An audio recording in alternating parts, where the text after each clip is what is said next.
Hello everyone and welcome to Hanging Pawns. Now I'm gonna go over a game played between young Krzysztof Duda and Hikaru Nakamura in the Tradewise Gibraltar tournament of 2018 that just finished recently.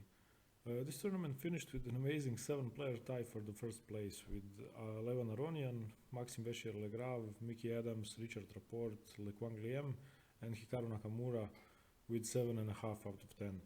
The rules applied only allowed for 4 players to go to the playoffs in the semifinals, and in one semifinal game MVL beat Nakamura and Aronian defeated Richard Rapport in the other. The final match was won by 11 Aronian.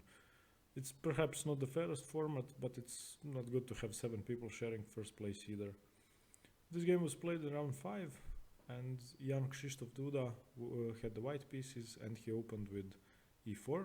We have c5, Hikaru Nakamura plays the Sicilian, knight f3, d6, d4, c takes d4, knight takes d4, the main line of the open Sicilian, knight f6, knight c3, defending the e4 pawn, and g6, the dragon variation of the Sicilian.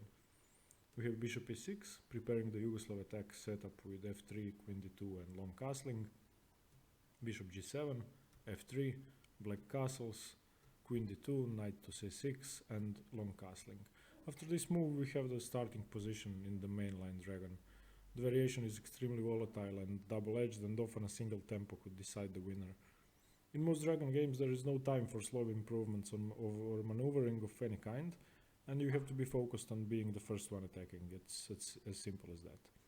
Players with white will generally have a plan of pushing their queenside pawns up the board, exchanging the dark sword bishops and destroying black's king, just attacking, or as Fischer would say, checkmate, while black usually attacks along the c file and the b file and tries to get there to their opponent's king faster.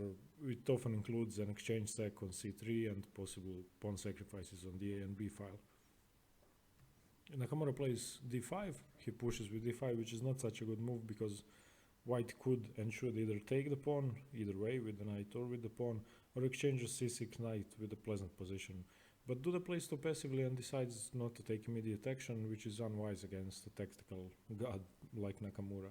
He plays queen e1, retreating, a passive move, and we have e5, continuing the attack and pushing his pawns. Knight takes c6, bc6, e takes d5, and knight takes d5. Here black has much better central control than white, but white compensates for it with the active rook on the d file and the better pawn structure, because black's c6 pawn and the a7 pawns are isolated. White plays bishop c4, another typical move, developing the bishop to an active square, bishop e6, defending the knight, king to b1, always play king b1, rook to b8, developing the rook into the attack, knight to e4, queen to c7, bishop to c5, and rook f to d8. In this position, black has all his attacking pieces perfectly set up, and white hasn't really started opening up the position on the queen side yet.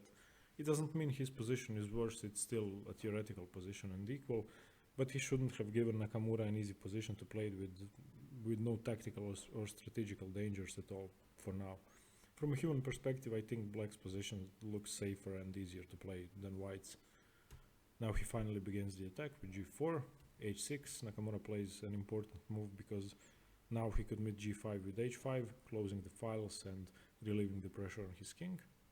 We have h4, and a hyper-aggressive move by Nakamura, f5. It's in his style, it's not fearing the open roads to his king, and it's calculating that it would benefit him more than harm him. A really tough move to play, especially since he hasn't really started an attack of his own on the queen side yet. We have g takes f5, g takes f5, and knight to g3. Here Nakamura plays queen to f7, threatening perhaps knight to c3 check and gaining the bishop pair after queen takes c3 and bishop takes c4. Duda reacts, he retreats his bishop to b3. We have rook d7, doubling rooks, knight to e2, rook b to d8, and h5. And this position is really double-edged, in it no preparation helps really. You simply have to be well trained in understanding positional threats and impending tactical possibilities which are bound to occur here. King to h7, safety first. He's following Sun Tzu's rule that a good general always secures himself from defeat before launching an attack, and it's always good advice in chess. We have queen a5, knight to f4, rook takes d7, rook d7, exchanging a pair of rooks, and knight takes f4. After e takes f4, queen e1, bringing the queen back, bishop to d5, threatening the f3 pawn, bishop to b4, and c5. A bait by Nakamura which wasn't taken by Duda, even though it was the only move that kept the equality. The idea of c5 is that if the bishop takes, black plays queen f6, threatening g2 and mate in 1, and white has to compromise his pawn structure and weaken his king with the moves such as c3, because the bishop can no longer return to the defense. But Duda plays bishop takes d5, and after queen d5 he retreats to a3, still defending the g2 pawn but making his position much more passive, and now it's obvious that black has a lot of initiative. Queen f3, now bishop takes c5, and we have rook b7. From an equal position to a position in which only black has the attack, and the brilliant f5 break and the c pawn sacrifice, which wasn't accepted, secured Naka a great advantage. Both moves are really hard to find, and I think most people would never even consider them. This is something to take from Nakamura's games in general. He is efficient in calculating pros and cons of risky moves, which made him take such moves into consideration more often in the first place. We have b3, a terrible weakening move, but the only way to defend. Queen to d5, bishop to a3, queen to d4, threatening mate, and c3. And he should have taken the c pawn earlier. He now plays c3, which he tried to avoid by not accepting the sacrifice in the first place. Now the position is equally weak, but he's not a pawn up. We have queen to d3, check, king to b2, f3, a calm move highlighting that white is completely lost and black can even queen at his own leisure without white being able to do anything to prevent it. Bishop c5, f2, attacking the queen, bishop takes f2, rook to e7, the final tactical brilliancy. He distracts the queen from the defense and Duda takes the bait. I guess he did it for show because it allows a simple mate in 2. And it was approaching the move 40 time control, so he might have been short on time at this point of the game as well. And the short mate in 2 is queen to e7, queen takes e7, and now queen to c3 check, king to a3, and queen to a5 checkmate on the board. And if the king had retreated to g1 instead of to a3, then queen g2 would have been checkmate as well. This is a highly instructional game which should serve as a lesson in calculation, but what's even more important than that is considering risky options and calculating their benefits for us and the downsides for our opponents.